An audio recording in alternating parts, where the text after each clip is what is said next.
Mount St. Helens is exploding.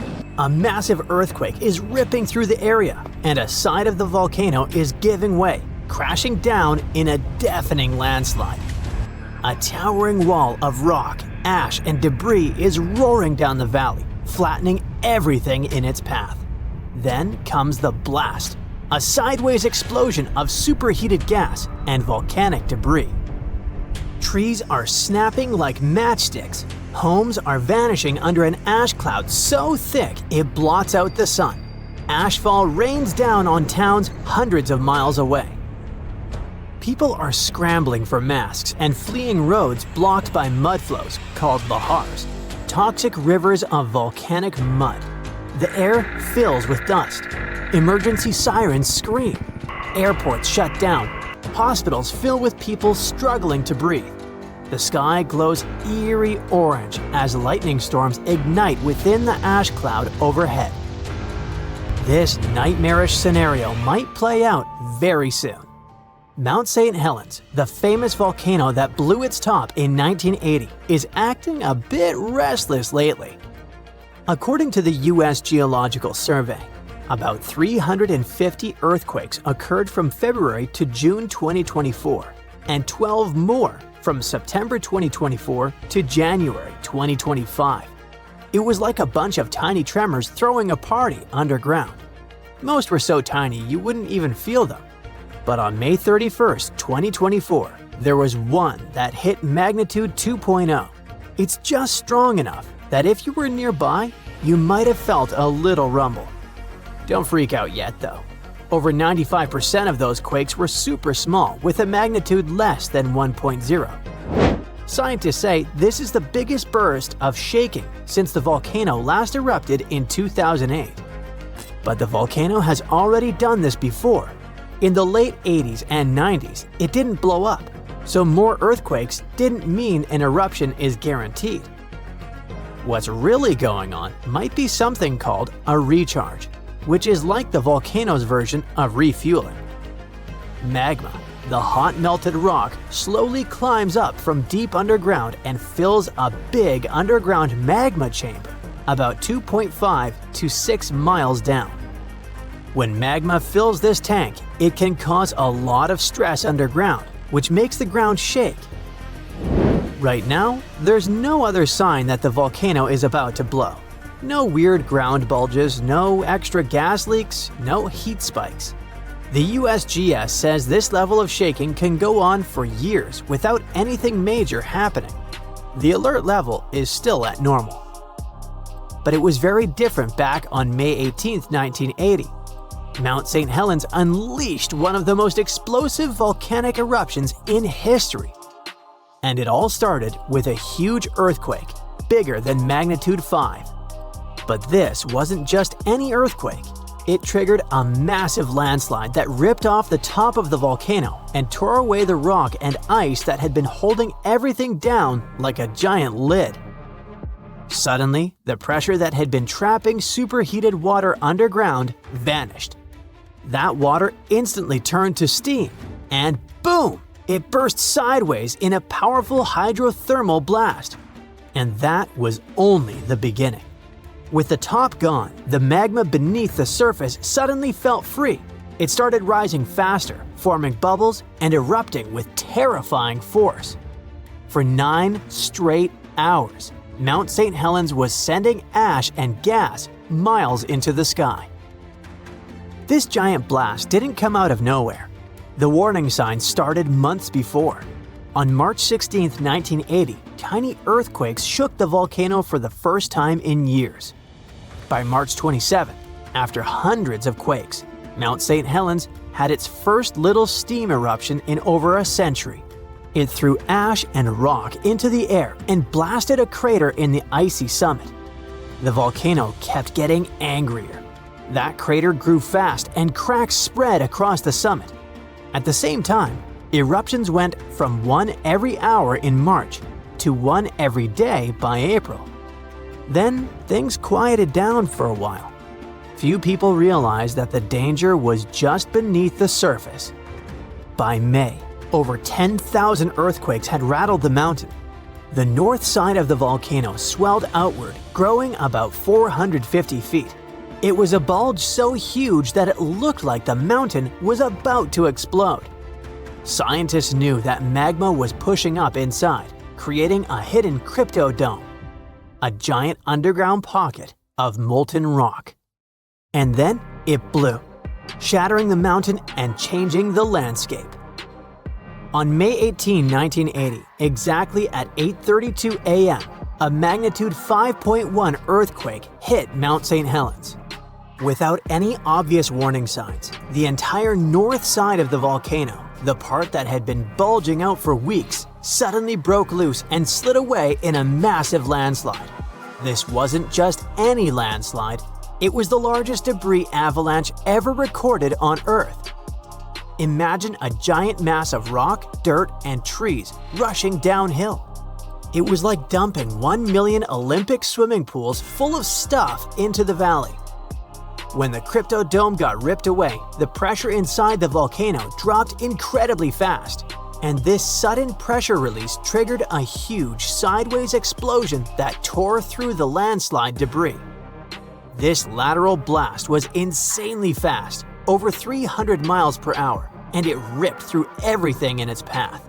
Trees were uprooted, forests flattened, and a giant cloud of ash and hot rock shot straight up into the sky. In just 15 minutes, that eruption cloud soared more than 80,000 feet high, way higher than an altitude of 35,000 feet, at which commercial airplanes fly. The blast destroyed an area nearly 19 miles wide from west to east and stretched over 12 miles to the north. In the zone closest to the volcano, almost no trees were left standing. At the blast's far edge, the remaining trees were scorched and burned.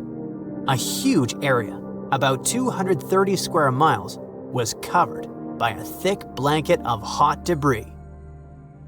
That sudden release of pressure also affected the volcano's plumbing system, all the way to the underground magma chamber. With less pressure holding it back, the superhot magma suddenly expanded and rushed upward toward the surface. Starting just after noon, fast-moving pyroclastic flows, superhot clouds of gas, ash, and debris, raced out of the crater at speeds between 50 and 80 miles per hour. Those flows formed what we now know as the pumice plain. Scientists say the eruption hit its most powerful stage between 3 and 5 p.m. When the violent phase finally ended, the summit revealed a brand new giant crater shaped like an amphitheater. All day long, the winds carried over 540 million tons of volcanic ash east across the United States. The ash was so thick, it caused total darkness in Spokane, Washington, about 250 miles away. Ash also fell as far as central Montana and could even be spotted hundreds of miles farther east, all the way to the Great Plains, which is over 900 miles from the volcano. The massive ash cloud spread across the entire US in just 3 days and then circled the entire planet in just 15 days. But there was one more problem. The hot gas and rocks were so wild and fast that they melted and ripped up a lot of the snow and ice sitting on top of Mount St. Helens. That sudden rush of melted ice and water mixed with loose dirt and rock, creating fast-moving, dangerous mudflows called lahars. Those lahars tore down the mountain into the river valleys, and the biggest, nastiest lahar hit the North Fork Toutle River. As this muddy, powerful flood barreled downstream, it picked up more dirt and debris, growing bigger and stronger. It smashed through bridges, crushed homes, and finally slammed into the Cowlitz River, reaching its peak size around midnight, about 50 miles away from the volcano. The whole natural disaster took the lives of more than 50 people. After the eruption, the mountain looked like a wasteland, and scientists wanted to see how life could start fresh in such a harsh place. So, their unusual plan was to release a few gophers to dig around the barren soil. Those busy burrowers churned up ash and volcanic debris. digging deep enough to bring buried bacteria and fungi back to the surface. Tiny microbes, especially mycorrhizal fungi, are crucial because they help plants get water and nutrients. It's like hooking roots up to a nutrient highway. Within 6 years, places where gophers worked got covered with over 40,000 plants. At the same time, nearby untouched areas stayed mostly lifeless. The fungi helped plants grow in the soil that was otherwise nutrient-poor and lifeless. Even old-growth forests buried under ash bounced back quickly, thanks to their own fungal networks. But where forests had been clear-cut before the eruption, no such comeback happened. No trees, no fungi, just burned soil even decades later. It's official. We now know the exact location and timing of the Yellowstone supervolcano's next eruption, and it's called a supervolcano for a reason. It will be thousands of times more powerful than a typical volcanic eruption. When this happens, the planet will face massive disasters. Earthquakes, tons of magma flows, ashen clouds that will block out the sun. The sky will be gray for a long time. We will have a shortage of food because of the lack of sunlight. Planes won't be able to fly. Some species of animals and trees may disappear. One disaster will follow another, like falling dominoes, one by one. Terrible times await Earth, and okay, stop. It's clear, we got it. But when will all this happen? Don't worry, you won't be left without an answer. When ordinary volcanoes erupt, it's always a disaster, but only for those places that are located near the epicenter. Multiply the damage from an ordinary volcano by thousands and you'll get a supervolcano eruption. Yellowstone is one of the largest volcanic systems in the world.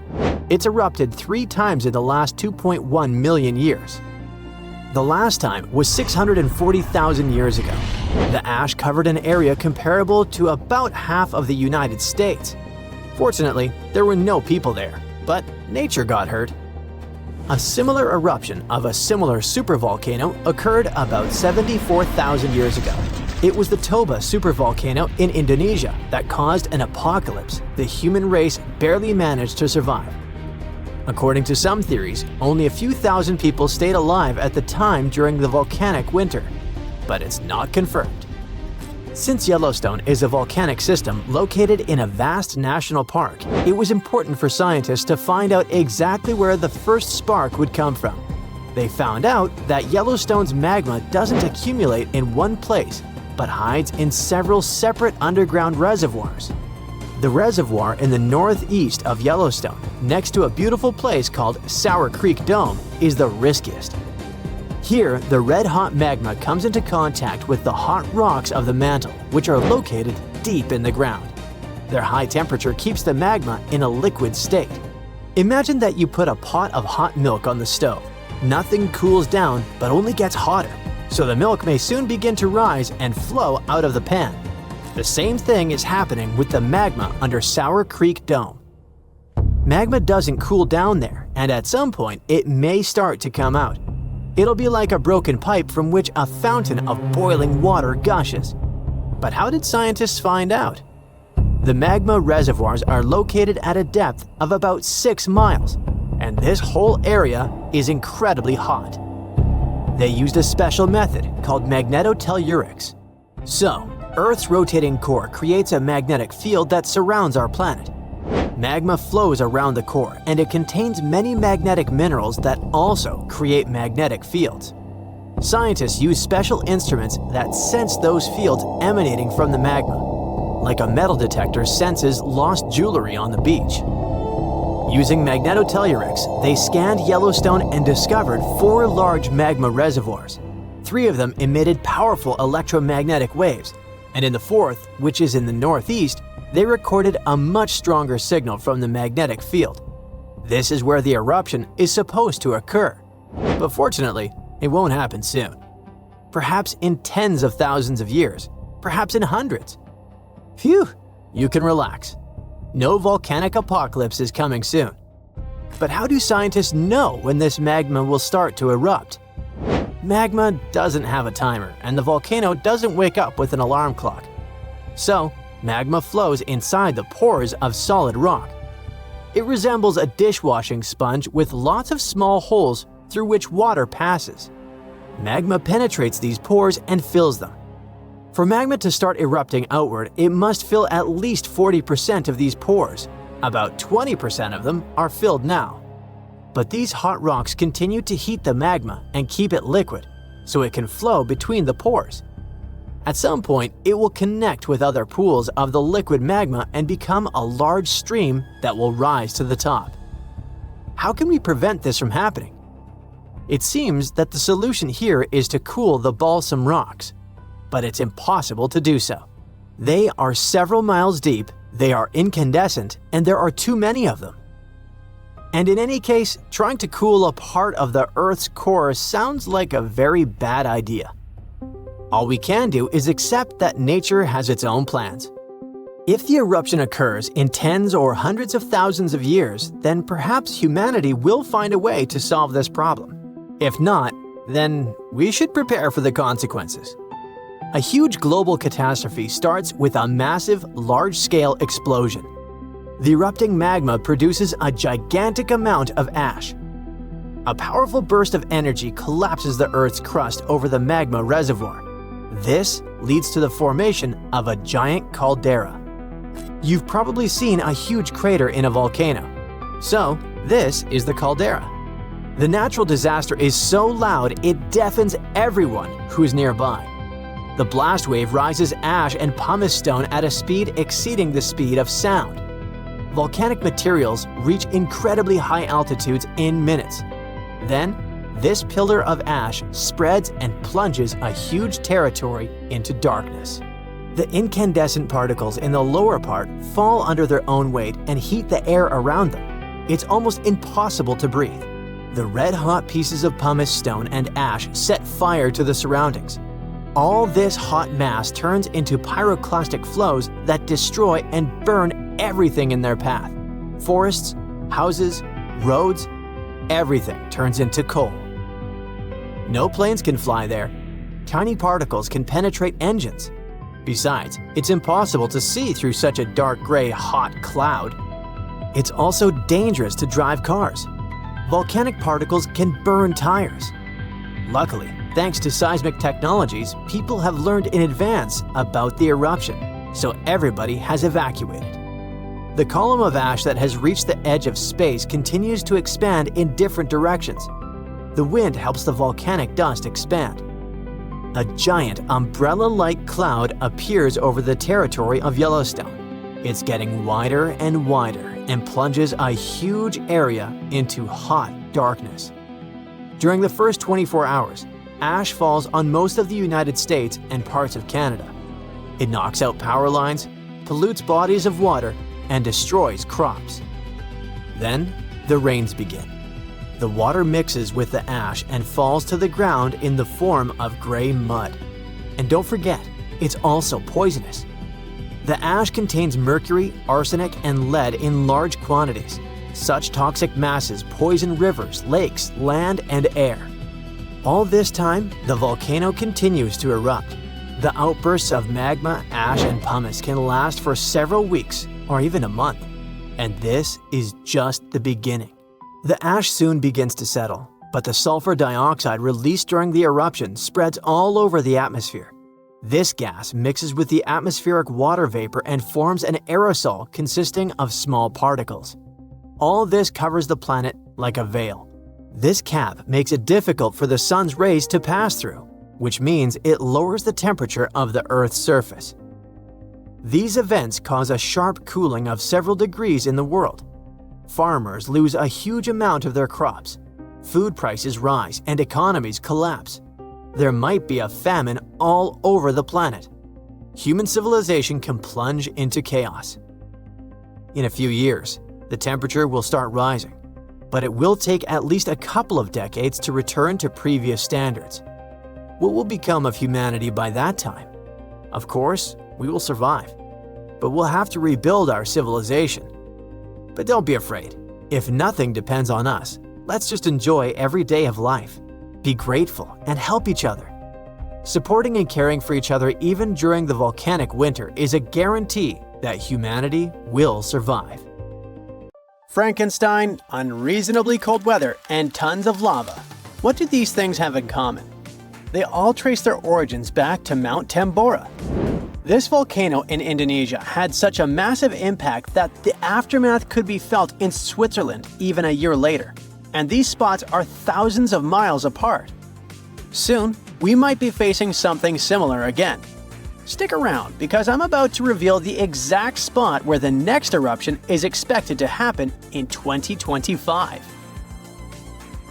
Back in 1815, Mount Tambora erupted with unprecedented force, sending a colossal cloud of fine particles into the atmosphere. This cloud reflected sunlight, leading to global cooling and even the year without a summer in 1816. Temperatures plummeted, crops failed, and families worldwide faced food shortages, compounded by various health issues. Fun fact: Frankenstein appeared because of abnormally cold weather in the summer of 1816. The author got stuck indoors in Switzerland and wrote this story to pass the time. But that is the only positive aftermath. In England and Ireland, people struggled to find food. The crops were too bad that year, and this year without summer cost them lives, all because of the eruption in Indonesia. While many other volcanoes have erupted since then, none have had consequences as dramatic as Tambora. However, climate professor Marcus Stoffel from the University of Geneva believes potential serious eruptions aren't just a matter of luck, it's only a matter of time. So it's up to us. We can sit back and wait for the inevitable, or we can start preparing today. This future eruption will happen in a world that's vastly different from the one in 1815. Not only is our planet more densely populated now, but we've also experienced irreversible changes that affect our daily lives. Now, if you think volcanoes are always the bad guys, think again. They've actually played a crucial role in shaping our planet. They help with land formation, atmospheric development, and climate modulation. Just look at Yellowstone, for example. When thick lava oozed to the surface, it spread across the landscape and transformed the area forever. When volcanoes blow their tops, they release a mix of lava, ash, and gases, including carbon dioxide. But don't worry, compared to the emissions from fossil fuels, the amount from volcanoes is pretty tiny. What scientists are really keeping an eye on is sulfur dioxide, because it can have a big impact on our climate. When a major volcanic eruption happens, it can send sulfur dioxide soaring into the stratosphere, which is about 7 miles up in the atmosphere. Once there, it transforms into tiny aerosol particles that scatter sunlight, helping to cool the planet. This cooling effect isn't immediate though. Those particles can hang around for a couple of years and even circulate all around the globe. Nowadays, we've got special equipment to monitor sulfur dioxide emissions from space. Take Mount Pinatubo in the Philippines. During its eruption in 1991, it released around 15 million tons of sulfur dioxide. Now, while that's a lot, it wasn't quite as massive as the eruption of Tambora. Still, Pinatubo managed to lower global temperatures by about 0.5 degrees Celsius for several years. Tambora, on the other hand, dropped average global temperatures by about 1 degree Fahrenheit. I know what you might be thinking. That's not much, but trust me, it makes a difference. If the planet warms up by just 1 degree Fahrenheit, it could really mess with sea levels. Experts think we might see a rise of up to 8 inches by the end of this century. This could wipe out a lot of farmland and coastal habitats, which would be a huge blow to many communities. So maybe a volcano eruption that can cool off the planet is like a natural mechanism helping us out? Not exactly. While it does cool the planet off, don't get tricked into thinking it's the kind of coolness our planet needs. Such temperature shifts can severely mess up with the crops, like they did in 1816. There's also evidence that major eruptions can disrupt rainfall patterns, leading to drier conditions in monsoon regions across Africa and Asia. You see, the summer monsoon relies on the temperature difference between land and ocean, which can be altered by volcanic activity. Interestingly, a warmer climate may enhance the cooling effects of volcanic eruptions. Experts explain that the formation and movement of aerosol particles depend on climate conditions. As global temperatures rise, faster air circulation can lead to smaller aerosol particles, which are more effective at scattering sunlight and thereby intensifying the cooling effect. Oceans also contribute to this dynamic. A warming ocean surface creates a stratified layer, hindering the mixing of warm and cold water, which could mean that volcanic eruptions primarily cool the upper ocean layer and the atmosphere above it, according to Stoffel. Moreover, climate change may influence volcanic systems directly. The melting of ice can trigger more eruptions by reducing the pressure that allows magma to ascend more easily. Additionally, increased rainfall associated with climate change can seep into the ground and interact with magma, potentially sparking eruptions. While the prospect of a cooling period due to a volcanic eruption might seem beneficial amid climate change, scientists warn that the effects could be dire. The immediate consequences could be severe, particularly for the estimated 800 million individuals residing near active volcanoes. A major eruption could devastate entire cities. For example, Campi Flegrei, located near Naples, Italy, is showing signs of increased activity and threatens the lives of about 1 million people. Now, if you're from Oregon, beware, as experts say this state might experience volcano eruptions. Are you scared? Don't be. It's actually not as scary as it seems. Let me explain why. There are more than 80 volcanoes in Oregon, but we're not interested in a single one of them because it's an underwater volcano that is likely to erupt in 2025. Axial Seamount is the most active volcano in the Pacific Northwest, yet it remains largely unknown to the public due to its location approximately 300 miles offshore and nearly a mile beneath the ocean's surface. While its upcoming eruption is expected to pose no threat of a tsunami or significant land-based earthquakes because of its depth and distance from the Cascadia Fault, the data gathered from studying its eruptions can enhance our monitoring of potentially more hazardous volcanoes. Let's call it a friendly eruption, shall we? In reality, predicting eruptions is a complex endeavor.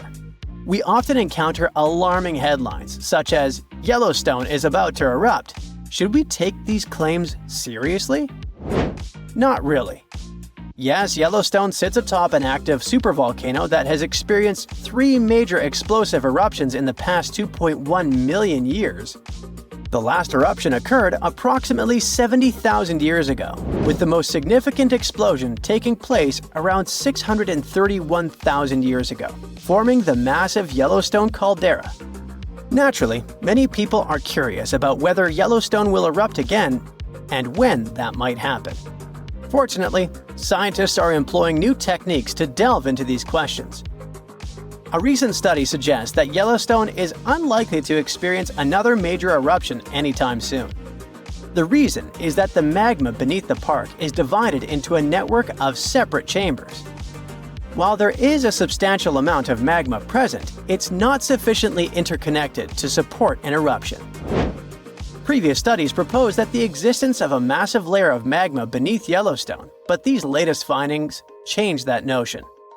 To gain a clearer understanding of the subterranean dynamics, researchers utilized a technique called magnetotellurics, which employs Earth's natural electromagnetic fields rather than seismic waves. Since magma is a good conductor of electricity, this method is particularly effective for mapping molten rock and comprehending underground activity in volcanically active regions. By using magnetotellurics, scientists created a detailed map of the magma under Yellowstone, enabling them to make more informed predictions about future eruptions. But what will happen if an eruption similar to Mount Tambora occurs? By and large, there will be huge climate chaos. Yeah, the best scientists are looking for the solution should it really happen, but they don't have it yet. So technically, we're not ready for the second Mount Tambora. But for now, we're pretty much safe. No major eruptions are predicted. Whew! At the end of December 2021, an underwater volcano with a rather exotic name, Hunga Tonga, woke up after several years of sleeping. It did that with so much energy and strength that people heard the eruption from over 100 miles away. Then it went back to sleep. But a couple of weeks later, it woke up again with a force 7 times greater than the first time. It broke the island above it in 2 parts. The lightning storm that started because of the eruption was the most intense in recorded history. The sound waves from the eruption traveled around the planet several times. Someone even heard a loud boom from it in Alaska.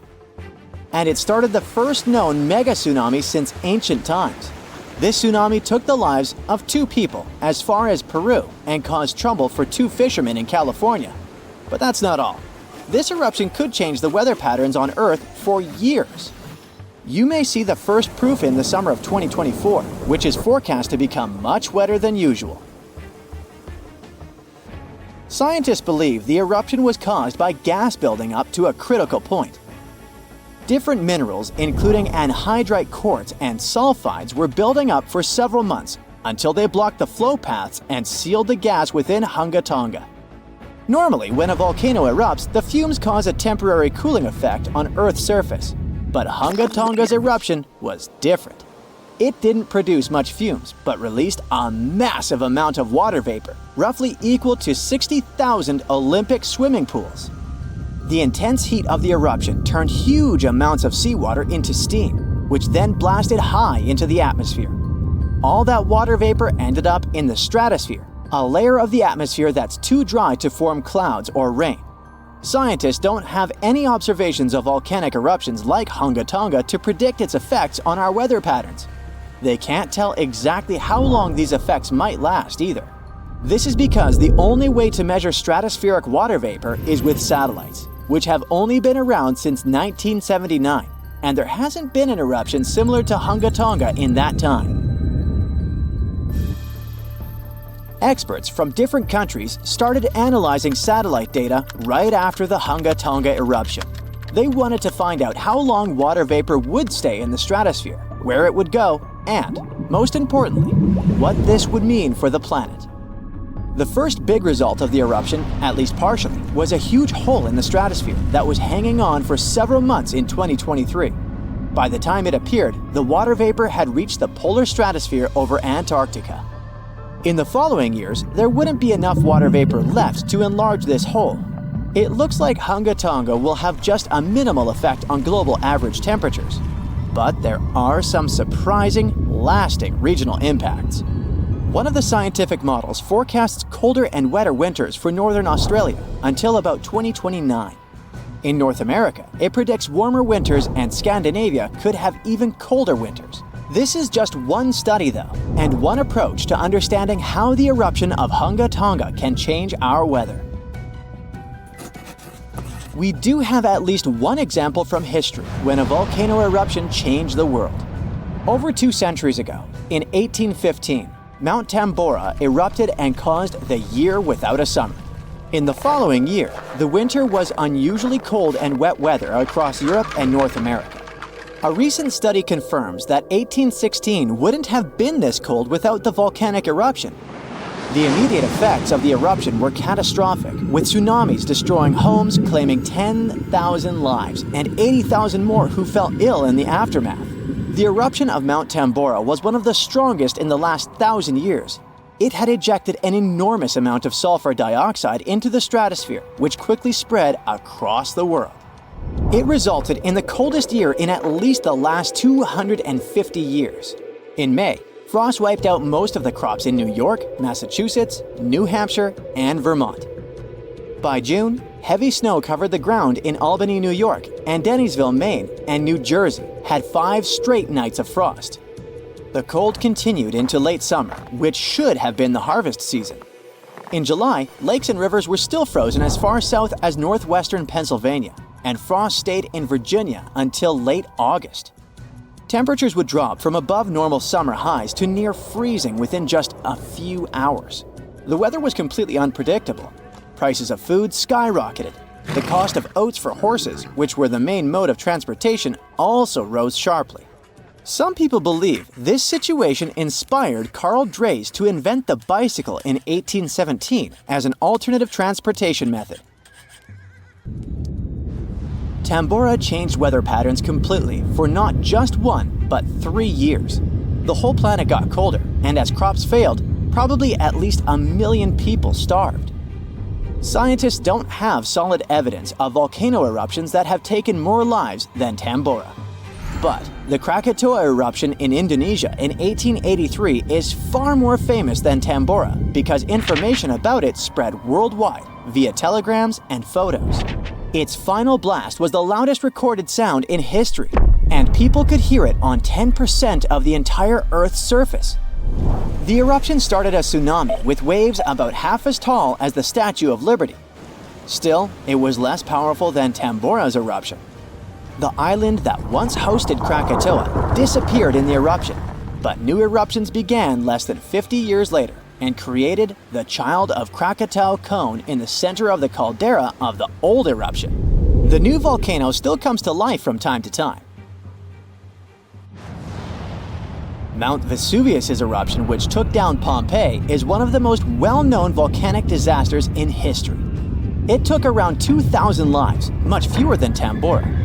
According to a famous Roman author of that time, the eruption lasted 18 hours. Pompeii was covered by a layer of ash and pumice that was thicker than twice an average human height. The nearby coastline also changed dramatically. In today's world, the after effects of volcanic eruptions are often more dangerous than the eruption themselves. Thanks to advances in technology, we can now predict volcanic eruptions more accurately and use safety measures like evacuations and flight cancellations. But there's still a lot of risk that changes in weather patterns and drought all over the world, especially in areas like India, East Asia, and East Africa that are affected by monsoons. Volcano eruptions can also have effects you wouldn't probably expect, like the evolution of dinosaurs. These guys were once the size of cats, waiting for their time to shine. It came around 230 million years ago. This time is known as the Carnian pluvial episode. Before it, Pangaea was a dry and arid supercontinent. But then, there were 4 major volcanic events that pumped huge amounts of carbon dioxide into the atmosphere. Global temperatures and humidity spiked because of it. These massive eruptions most likely happened because of the Wrangellia Large Igneous Province eruption in what is now British Columbia and Alaska. This prolonged volcanic activity created the right conditions for dinosaurs to blossom and diversify, and also for the rise of other groups, like modern conifers, ferns, crocodiles, turtles, insects, and early mammals.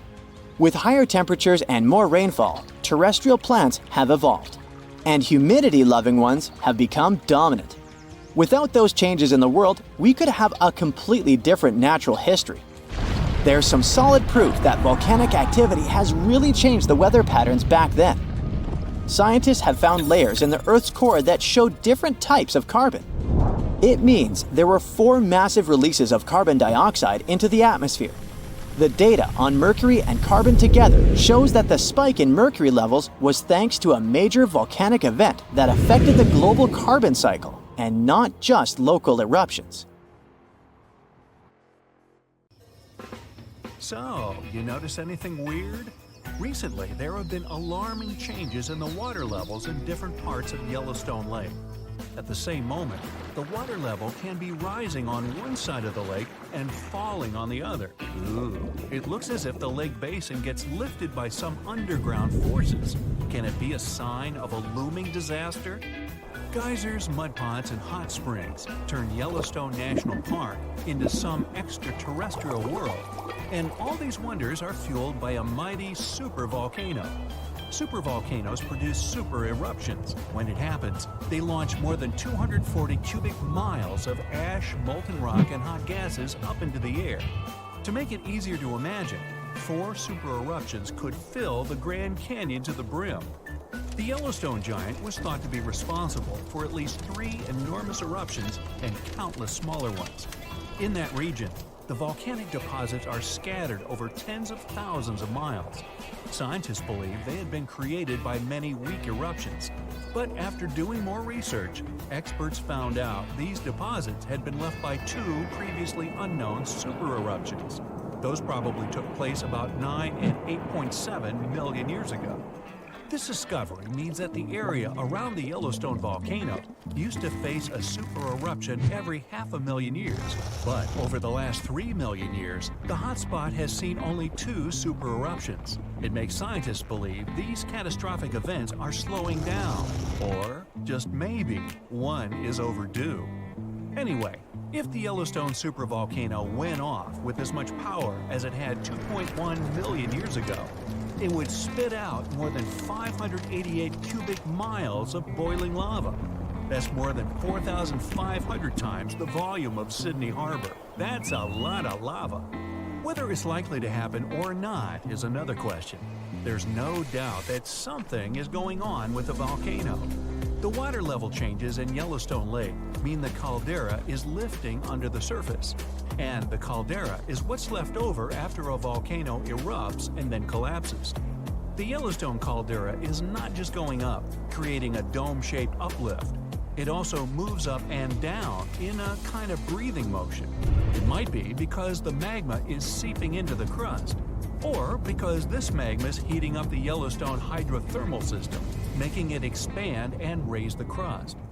Yellowstone has the status of an active volcano. Its volcanic explosivity index is 8 out of 10. Such a high number means that if this volcano erupted, it would be an apocalyptic event. Right before the disaster, the ground around the national park would lift. Geothermal pools and geysers would heat up to boiling temperatures and get more acidic than usual. The magma would start to rise toward the surface. At some point, the rock roof of the magma chamber wouldn't be able to resist anymore, and the explosion would kick off.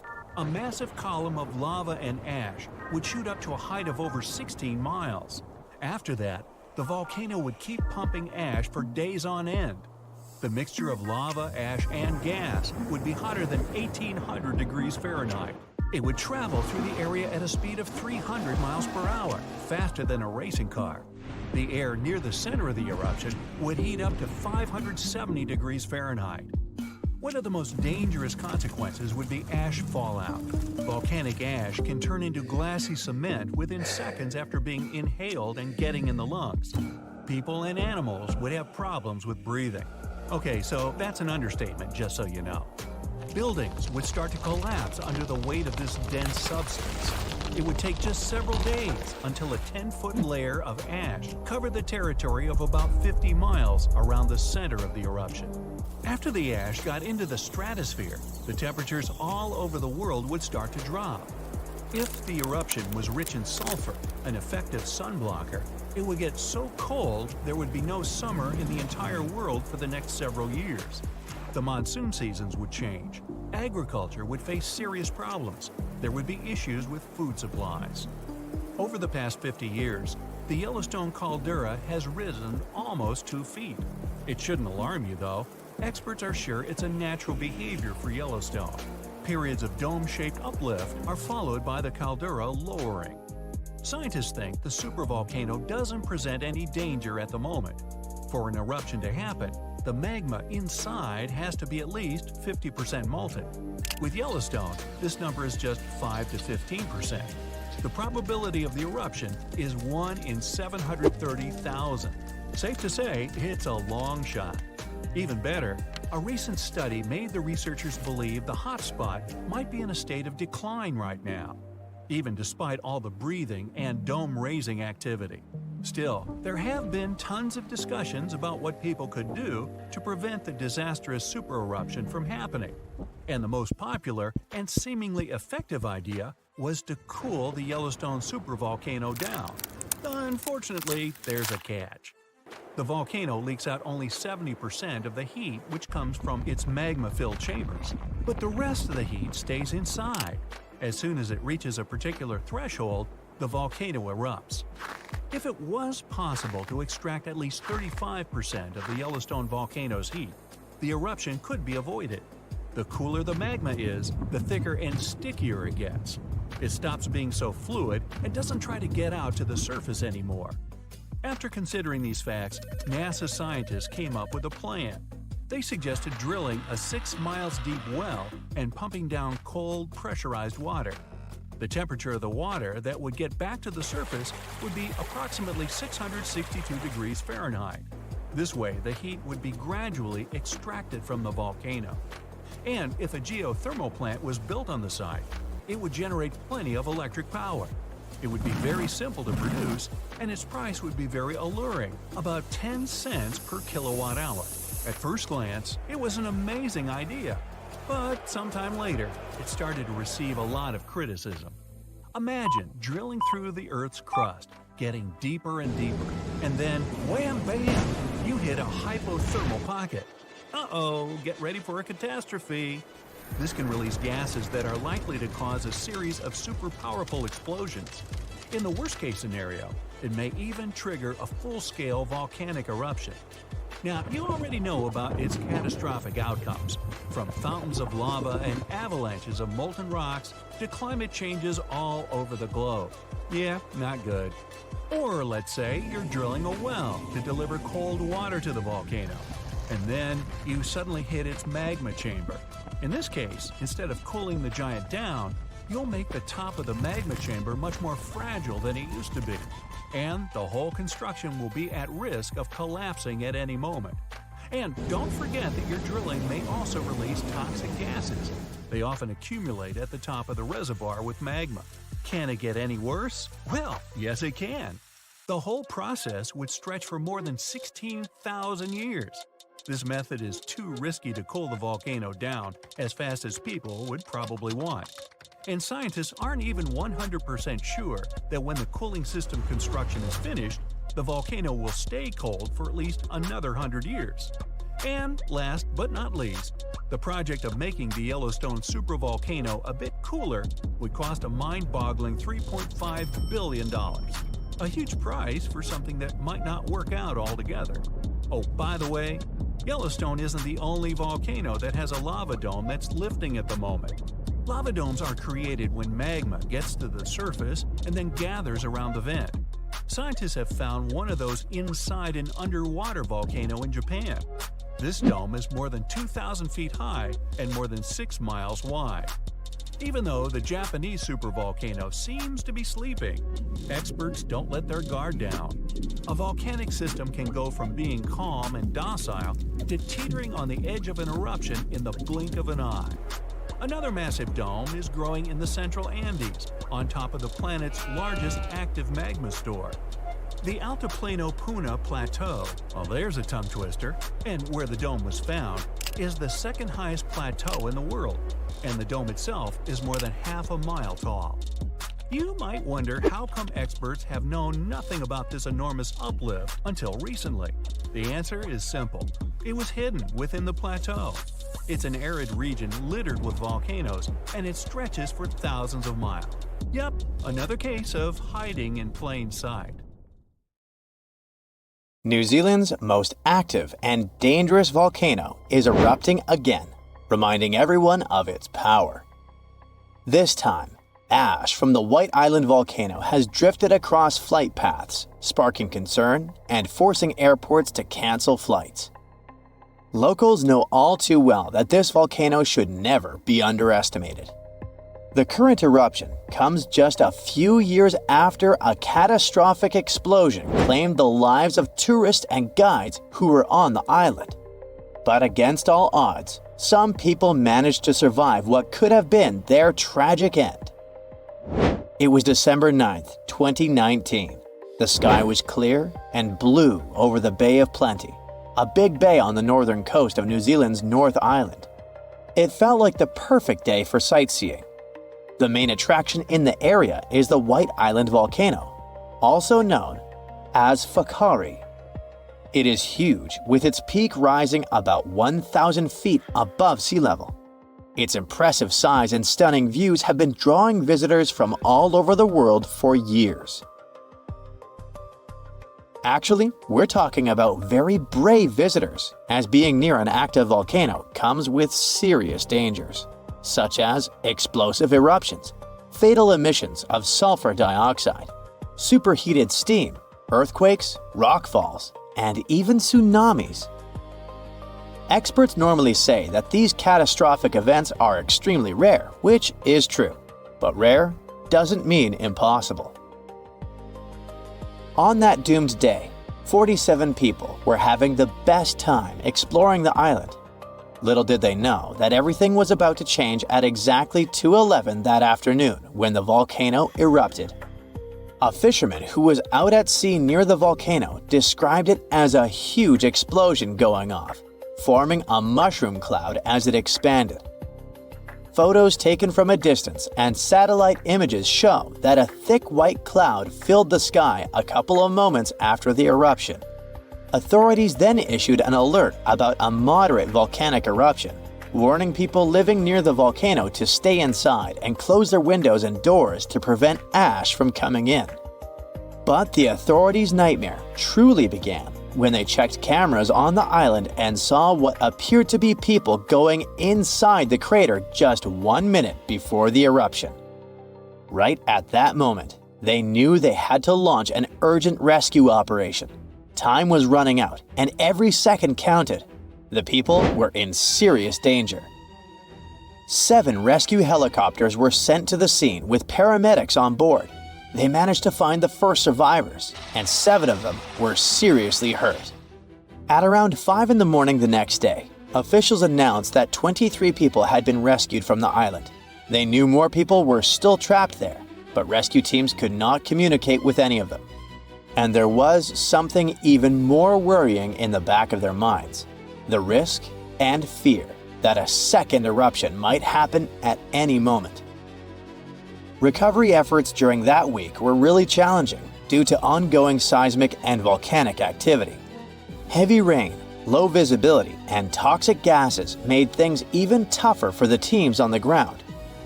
Unfortunately, 22 people lost their lives in this tragedy, either due to the explosion or from their injuries.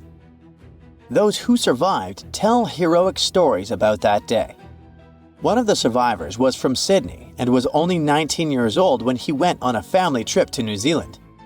The itinerary included a visit to the famous White Island volcano. He said that his tour group, including his family members, was caught in a relatively flat and open area on their walk down from the crater when the volcano erupted. Then he was thrown over a mound by the force of the eruption before curling up in the fetal position, covering his head with his hands. He felt like he was being hammered by a sandstorm, like in movies where characters can't see a few feet in front of them. Once the eruption clouds lifted, the island returned to the clear day it had been before, except everything was covered in gray ash. That was when he saw his father struggling to breathe. He remembers spending about 20 minutes thinking about what he could do, even though he was feeling unbearable pain. With hope of survival, he gathered all his strength to get up and seek help. Eventually, he managed to reach the pier where he was rescued and taken to a hospital. He spent 8 days in intensive care and, like a hero, managed to survive. Unfortunately, he never saw his family again. Along with other survivors, this young man was one of those who sought justice after the incident. According to him, he wasn't given any indication of dangers before going on the trip, and only had a short safety briefing that day with no emergency plans in place. This brings us to an important question regarding this tragedy. How could no one have predicted what was going to happen? Were they all really caught by surprise? To answer these questions, we need to understand a bit about the nature of volcanoes and how they behave. So, New Zealand is situated on 2 tectonic plates. These plates are always moving very slowly, and what happens there, specifically, is that the Pacific plate slides under the Indo-Australian plate. The problem is that when this subduction or sliding process happens, it can create deep trenches. As the edge of the denser plate moves down, the pressure and temperature around it go up. This causes changes in the plate that melt the rock above it, and that melted rock can rise and come through a volcano. This geological process has helped shape the beauty of New Zealand, with its rugged terrain and stunning mountain landscape. But it can also be destructive. There are several active volcanoes in the country, and White Island is just one of them. Eruptions like the one that happened in 2019 have been occurring for tens of millions of years. White Island Volcano is a stratovolcano, which means it has that classic cone shape like Stromboli in the Mediterranean or Mount St. Helens in Washington. It's also part of the Ring of Fire, a region filled with volcanoes that surrounds the Pacific Ocean. What makes this area so dangerous is the molten rock or magma hiding underneath these volcanoes. This magma is usually thick and filled with gas, which can lead to powerful and explosive eruptions. According to specialists, the eruption on White Island was likely a steam eruption. Stratovolcanoes often have many cracks that let water in. When this water meets hot magma, it turns into superheated steam that usually escapes through vents. If these vents get blocked, pressure builds up, which can lead to an explosive eruption that blasts steam, hot ash, and rock into the air. The thing with steam eruptions is that they're considered relatively small eruptions, but still fatal if you get too close. And it's precisely because they're small that they become very hard to predict. They can strike without warning, catching everyone off guard and turning a seemingly calm day into a life-threatening situation in an instant. So, about that day in 2019. Yep, the volcano really surprised the tourists and their guides, but we need to clarify one thing. About a month earlier, experts did notice an increase in toxic sulfur dioxide coming from the volcano. They raised the danger alert to level 2, which stands for moderate to heightened volcanic unrest. But what happened was that, back then, it was still pretty common for tour operators to keep running their tours, even with a level 2 alert. Unfortunately, the country learned the hard way that volcano tourism can be really dangerous, and White Island has been off limits since then. I mean, you can't get too close anymore, going there by boat or helicopter. But for those with a taste for adventure, scenic flights are still an option, allowing you to catch a glimpse of the volcano from a safe distance. Well, pack your bags and hurry down to Antarctica, because gold is literally raining from the sky there. $6,000 per day. Well, not exactly from the sky, more like from the eruptions of this massive fiery volcano. The towering beast of a mountain is called Erebus. It looms over the icy, lifeless expanse of Antarctica on Ross Island. It shares the spot with 3 neighbors, Mount Terror, Mount Bird, and Mount Terra Nova. Although Erebus is certainly dominating the place, it's about 12,500 feet tall, like 8 Empire State Buildings. Now, even though it's far smaller than Mount Everest, it's still the southernmost active volcano in the world. And even though it stands in the middle of nowhere, Erebus is far from lifeless. It has a terrible temper, actually. Erebus constantly breathes and roars, throwing out gases and chunks of molten rock in crazy tantrums called Strombolian eruptions. And among them, it spews out tiny, delicate specks of shimmering gold. And it's not a couple here and there. This money fountain works every day, spewing out nearly a quarter pound of gold per day. Like we mentioned, it's worth over $6,000. It also sums up to a crazy 64 pounds of gold per year, over $2 million. But before you treasure hunters rush there, we have to tell you that these are more like particles of gold. They're often less than 60 micrometers in size and are scattered around, impossible to collect. And when we say scattered around, we mean it. Some of those particles have been found as far as 620 miles away from the volcano, carried in the middle of nowhere by Antarctic winds.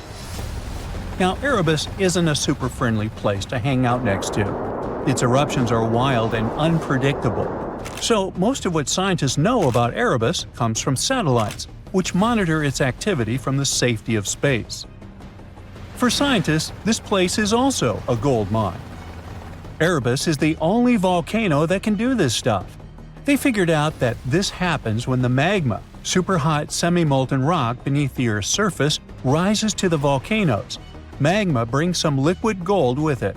The moment it meets the chilly Antarctic air, the gold crystallizes into little pieces, and voila, $2 million per year. Erebus is such a weird and rare volcano.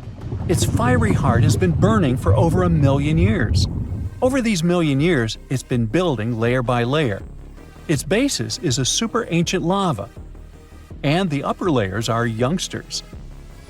And throughout many years, it's been very active, with a glowing lava lake bubbling at its center.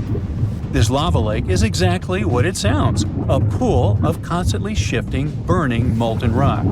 This site is incredibly rare because there are only several lakes like that in the entire world.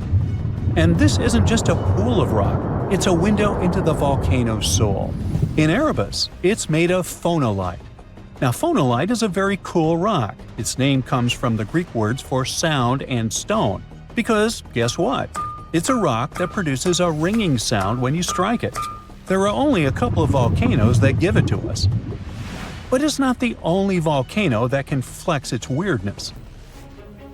Oldoyenyo Lengai, a volcano from the East African Rift in northern Tanzania, is even more mysterious. It spews what's called nitrocarbonatite lava. Most volcanoes erupt glowing red-hot rivers of molten rock. But this one erupts dark lava. It flows super fast, like water, creating these thin, fast-moving rivers. So all this makes it look almost like black mud or oil. What's even wilder is that as soon as it hits the air, it starts reacting super fast and turns white within hours. It's like magic, with black lava turning into something that looks like white dust or snow. Not even mentioning that it even glows faintly at night. And it's not that hot either. Well, it's still pretty hot, from about 900 to 1,000 degrees Fahrenheit. But usually, lava temperature can vary from 1,300 to 2,200 degrees Fahrenheit. So it's cold by volcanic standards. That's because this lava is rich in some strange soda and salt-like, incredibly rare materials: nerorite and gregarite. Nerorite is usually colorless and shiny, looking like small clear crystals or plates. Gregarite is often a bit cloudy. These guys are a geochemical mystery. Deep inside this place, there are two pools of magma. The rare minerals are probably born when carbon-rich parts of magma get separated from the rest, forming these two pools. And while they're fascinating, and we can get tons of them from this volcano, they're also completely useless. They're so rare and fragile that they're impossible to use in anything, even jewelry. Still, even astronomers find this curious. If there are planets out there that are rich in carbon instead of oxygen, like Earth, these minerals could be quite popular there. This volcano also releases a lot of gas, and I mean a lot. It's spewing out carbon dioxide at a speed of about 176 pounds per 1 second. Just think about it, about 5 tons of carbon dioxide per minute. Every minute, that's like several cars worth of gas being pumped out into our atmosphere. Luckily, our planet is used to this volcano, so it's not that dangerous to us. Meanwhile, in the central Andes, far from human reach, Listaria is having the time of its life. This is also one of the most extraordinary and remote volcanoes in the world. This one is even taller than Erebus, rising to almost 18,700 feet. It's surrounded by a barren, otherworldly landscape. There are literally no humans within 90 miles around it, except for some volcanologists. Listaria is absolutely wild, constantly breathing out hot gases and steam. The air seems almost alive there, shimmering with plumes of vapor escaping from cracks in the ground. These vents, called fumaroles, are more than just hot steam. They're basically chemical labs. They spit out tons of various gases, all of which react with the air and rock around, and what's left behind is something otherworldly. It's like someone spilled a painter's palette, bright yellows, fiery oranges, and rusty reds. But the wildest part are molten sulfur rivers, streams of bright yellow liquid bubbling and flowing down the sides of a volcano. Some of it is still burning, darkening, like some sort of weird s'mores. All that because the sulfur is getting heated to its melting point by the intense heat below and turns into a thick, glowing liquid. Then it starts flowing, cooling, and hardening. You can't tell if you should be fascinated or disgusted by this sight. And if that's not enough to make you feel like you're on another planet, the place itself is just as extreme and crazy. Listaria is perched high on the Altiplano, at the edge of the Atacama Desert, one of the driest places on Earth. Pretty much no rain, and temperatures can plummet to minus 11 degrees Fahrenheit. At least some volcanic ash enriches the soil, so there are some hardy plants here and there. The weirdest part is a salt pan nicknamed Lake of Sulfur. It's fed by those sulfur rivers. It shimmers with minerals all along its shores. This lake used to be way higher in ancient times, but now it's just a shadow of its former self. Thousands of years ago, it witnessed a catastrophe of unimaginable scale. The southeastern side of the volcano, a huge part of it, crumbled and fell in an instant. The ground just gave way, and an avalanche of volcanic rock and ash thundered down the slopes. The landslide raced at terrifying speeds, faster than the fiercest storm, tearing apart everything in its path. It tumbled for 5 miles. When the dust settled, all that was left was a massive scar about half a mile wide. We learned this story from the debris around the place. Ash, pumice, and lapilli all are the shattered remnants of the volcano itself, lying now at its base. It's the 15th of January, 2022, 4:47 p.m. local time. It will start any moment. Here, do you feel these jolts?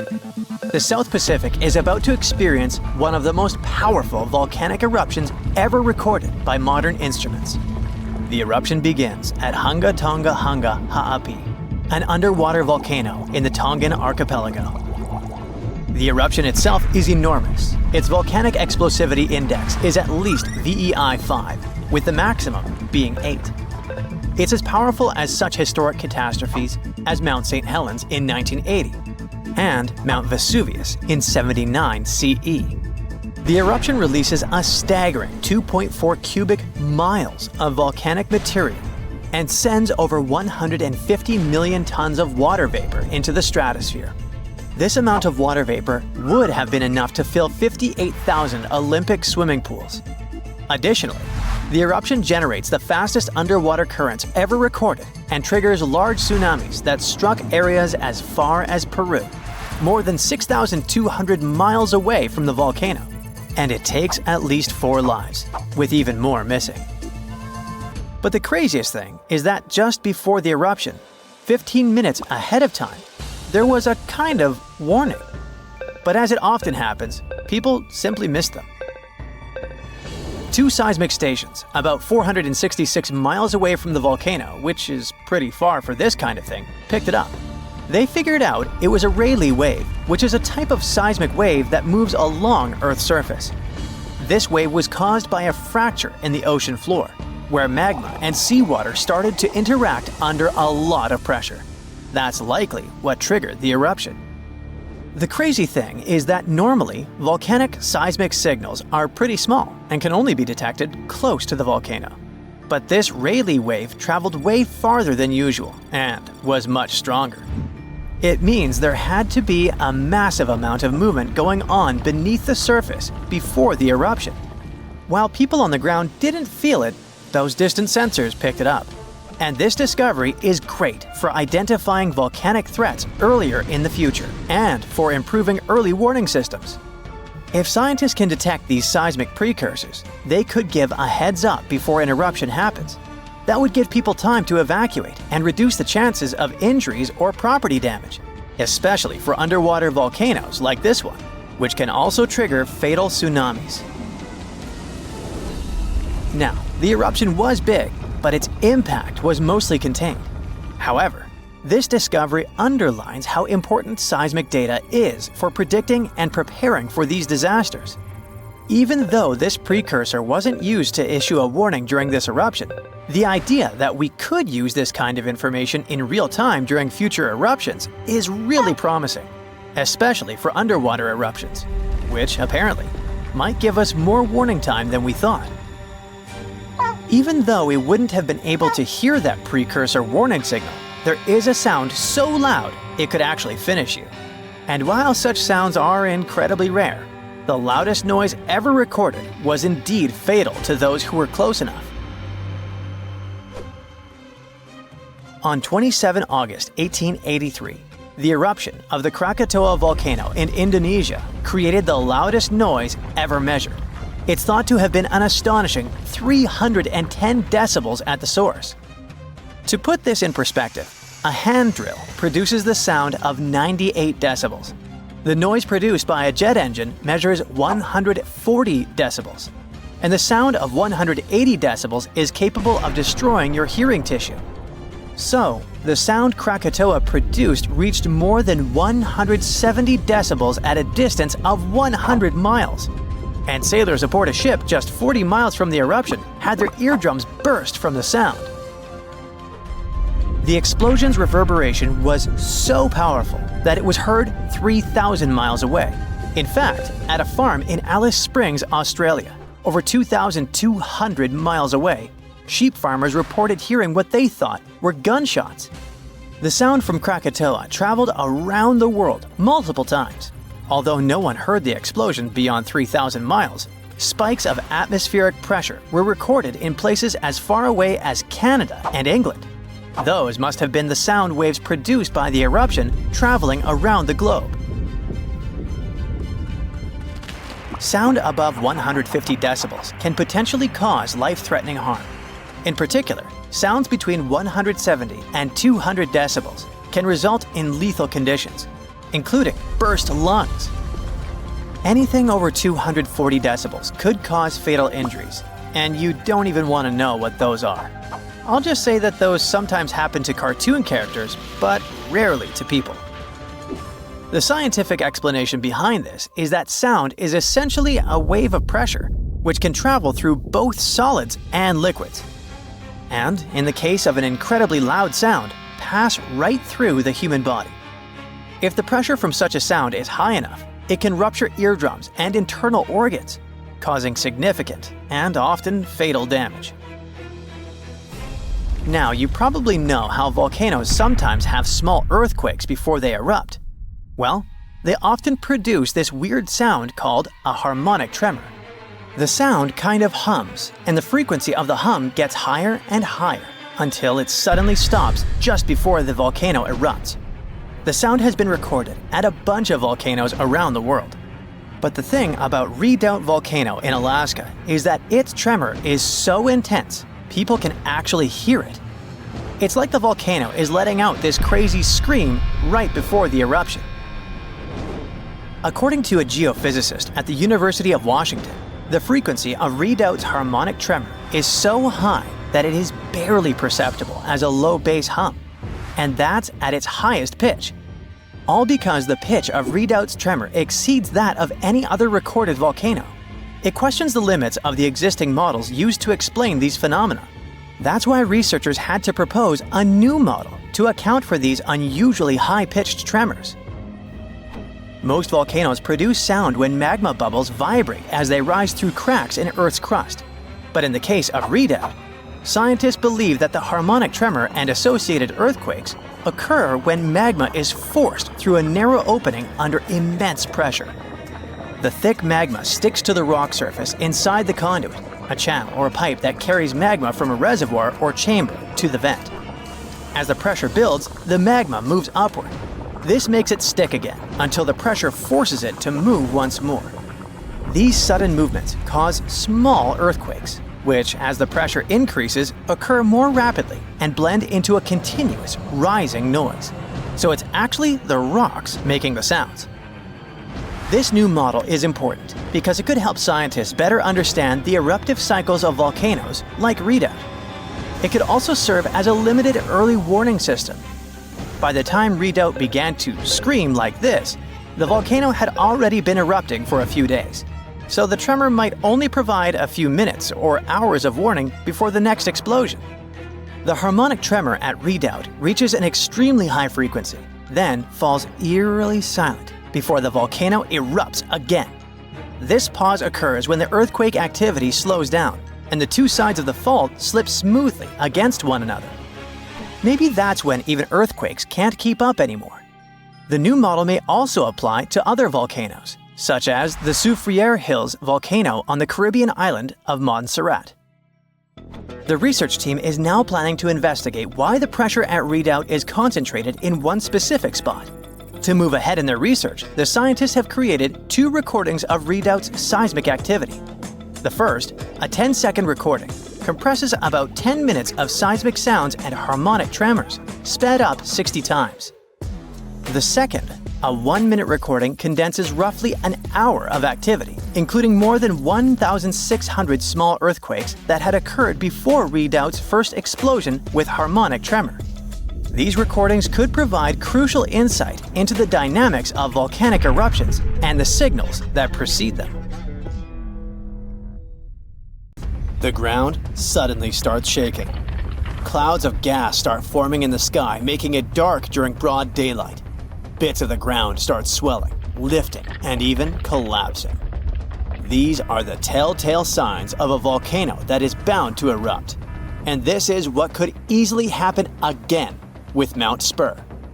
It's only about 75 miles from Anchorage, one of Alaska's busiest cities. More than half of the population of the northernmost state of the US live there. There's also a huge amount of air cargo that passes through its international airport daily. So anytime a volcano this close to such a vital hub begins to get restless, people start paying attention. Just FYI, approximately 350 million people in the world live within the danger range of an active volcano. That means that around 1 out of 20 people live in an area at risk of volcanic activity. Alaskans probably wish that Spur's reawakening was fiction, but it's actually true. The Alaska Volcano Observatory picked up on several of these "I'm about to erupt" signs from Mount Spur. So much so that they raised the alert level to yellow, which means unrest above normal background levels. Spur erupted twice in the 90s, and it was pretty intense. If we were ranking volcanic eruptions on a scale from 1 to 10, these eruptions would rank a 6 or 7. Not that terrible, but still worth 10 to 17 million in damages. However, these numbers are nothing compared to Alaska's 1988 Redoubt eruption, another volcano that erupted and summed up a staggering $345 million in damages. Mainly because its ashes hit aircraft engines, such as the KLM 747 that lost power after all its engines went off due to the ashes. If people weren't paying attention to Alaska's unstable geology before that, well, they surely started to after it. When you think of the hazards of volcanic activity, the first thing that might possibly pop in your mind is Pompeii, Italy. Of course, that's the worst-case scenario, a city being engulfed by lava. Spur may seem innocent compared to Vesuvius, but it still took its toll. The last time it erupted in the 90s, and it threw volcanic aerosols over 60,000 feet into the atmosphere. Let's get our science straight here. Think of volcanic aerosols like liquid particles that are released into the atmosphere during an eruption. These particles are usually created when gases from a volcano, such as sulfur dioxide, combine with water and other particles that exist in our atmosphere. These aerosols can actually cool the Earth's surface since they reflect sunlight directly back into space. And that's not the worst part. It can stay in the atmosphere for several years after an eruption, causing lots of health issues. The eruption unleashed blazing fast avalanches of hot gas and ash called pyroclastic flows, along with thick, muddy floods known as lahars. Oh, and there were also the massive volcanic boulders. These rock chunks were huge, some over 3 feet long, and they blasted out from the volcano like nature's cannonballs, landing more than 6 miles away. All that volcanic heat melted part of a nearby glacier, kicking off debris flows that dammed up the Chakachatna River and created a whole new lake along the valley. Some good came out of Spur's first eruption, though. The main lesson was, volcanic monitoring pays off. The local monitoring was able to reduce the economic damage done by the eruption, especially for a city that has an intense air traffic. Spur is deemed as dormant for the moment, but it could go off anytime soon. You see, volcanoes are classified as active, dormant, or extinct, depending on how much action they're putting on. If it's still active, it's still rumbling and erupting somewhat regularly. Dormant means it's had some recent activity, but it's still lying low for now. And extinct, that's when it's been quiet for such a long time that we figure it's done for good. One of the US's most dangerous active volcanoes is Mount St. Helens. This volcano is actually responsible for the most powerful eruption in US history. Its last blast was so intense, it threw off about 1,300 feet off its summit.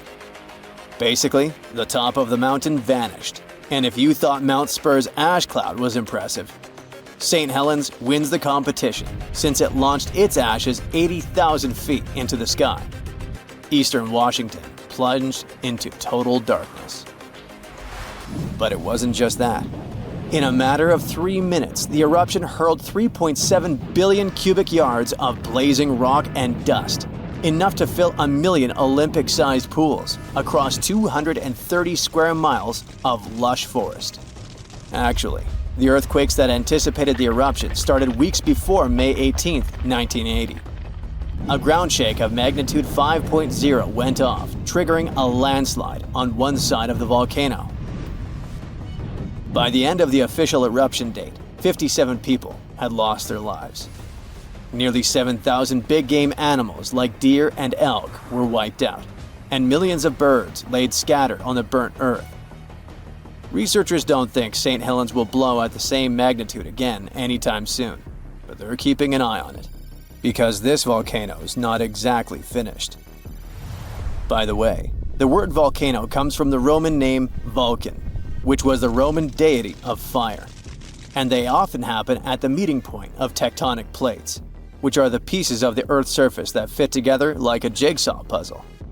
The so-called Ring of Fire, located in the Pacific Ocean, is the world's danger zone when it comes to volcanoes. It contains between 750 and 915 active volcanoes. The largest volcano located in the Ring of Fire, also the largest active volcano in the world, is the Mauna Loa. It's over 13,000 feet high, and it's located in Hawaii. Researchers say that Mauna Loa has been erupting for at least 700,000 years. Its most recent eruption began on the 27th of November 2022, and it lasted until December 13th. It's been quiet since the 80s until it decided to wake up again. Thanks to constant monitoring by the Hawaiian Volcano Observatory, it didn't cause any casualties when it last erupted.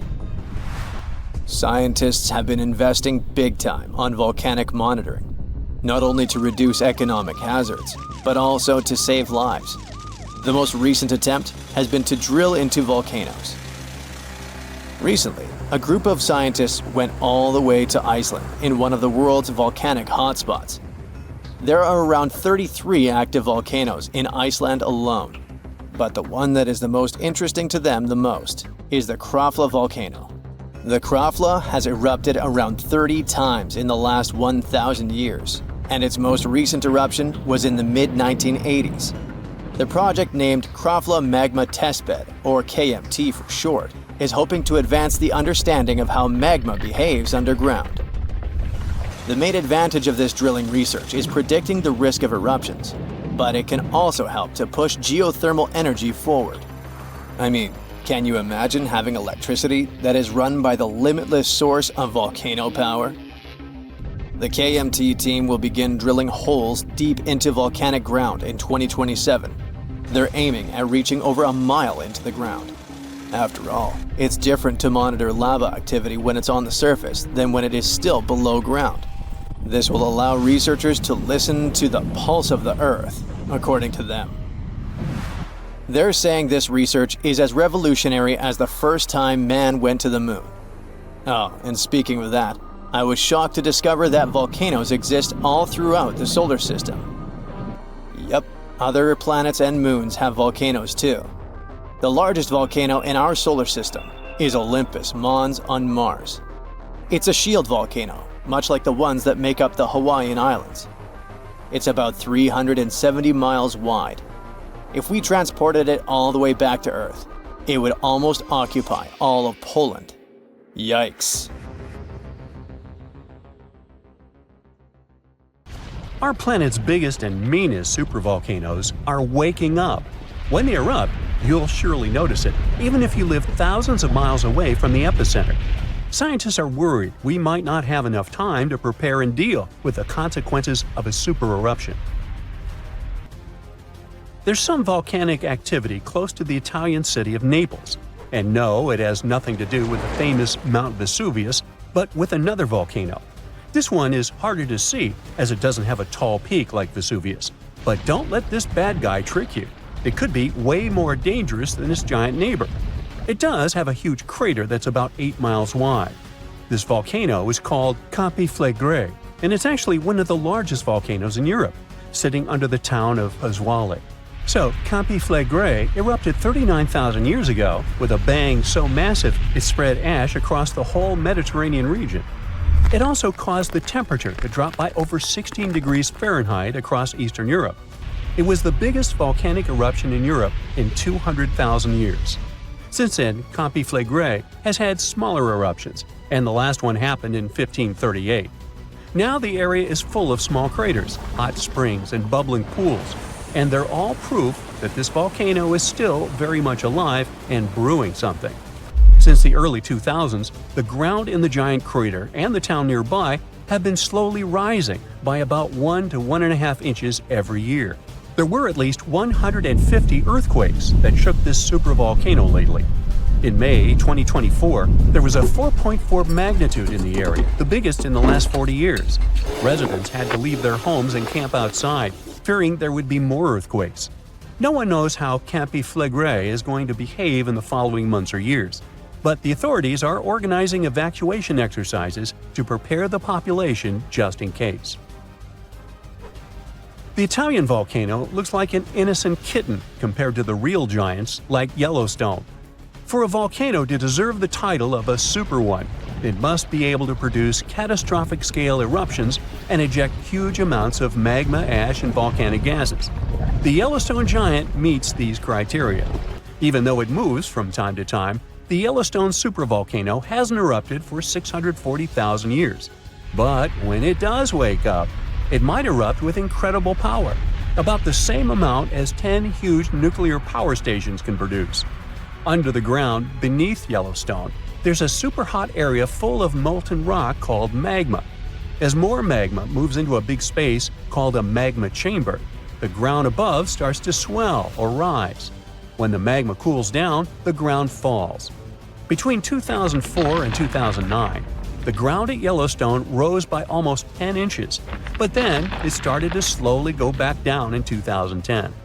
Scientists aren't sure if it's going to erupt anytime soon. There's also another big volcano called Long Valley in California that has been active since 1980, and it can be a really big threat.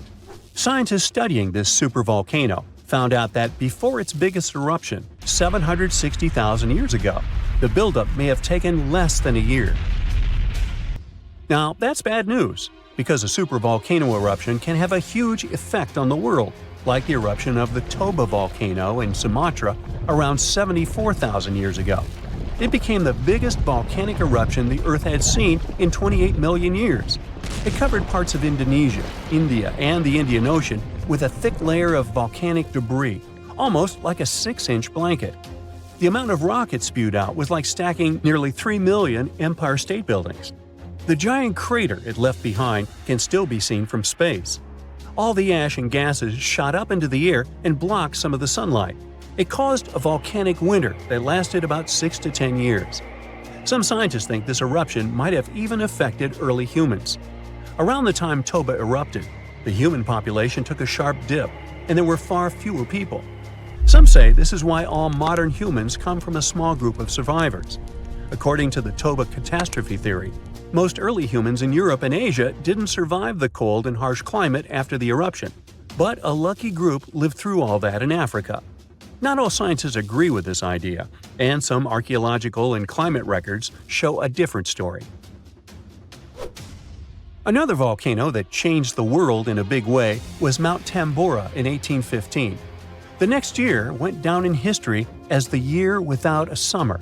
It was cold and rainy, and there was snow and frost even in the middle of summer, especially in Europe and North America. This happened because the volcano sent out a lot of sulfur dioxide into the sky, which spread all over the world and made the planet colder. When Tambora erupted, it caused huge tsunamis that smashed homes and took the lives of around 10,000 people.